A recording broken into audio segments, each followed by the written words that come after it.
আমরা এখন একটা মোটর মাপতেছি, একেবারে মাপতেছি, দেখেন কি অবস্থা। এই যে একটা কয়েল ধরা হয়েছে, এখানে কি দেখাইতেছে 5 পয়েন্ট, অর্থাৎ 5 ওহমস। হ্যাঁ, এবার পরবর্তী কয়েলটা ধরেন তো, পরবর্তী কয়েলটা কি দেখায়? পরবর্তী কয়েলও সেম, একটু বেশি। এবার তারপরের কয়েলটা ধরেন, তারপরের কয়েলে দেখাচ্ছে কত, ভালো করে ধরেন, ভালো করে।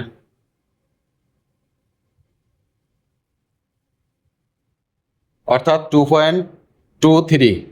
এখন দেখেন এই সমস্যাটা কোথায়। এই মোটরে দুইটা কয়েল মোটামুটি 5-এর উপরে দেখাইতেছে, আর একটা কয়েল একদম মানে কম দেখাইতেছে, অর্থাৎ 2 দেখাইতেছে।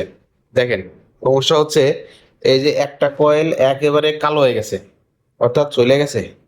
মোটামুটি দুইটা কয়েল ভালো আছে, একটা কয়েল একেবারে শেষ, যার কারণেই এই সমস্যাটা। এখন আপনারা বলেন এইভাবে কি মোটর চালানো যাবে নাকি নতুন করে রিওয়েন্ডিং করতে হবে?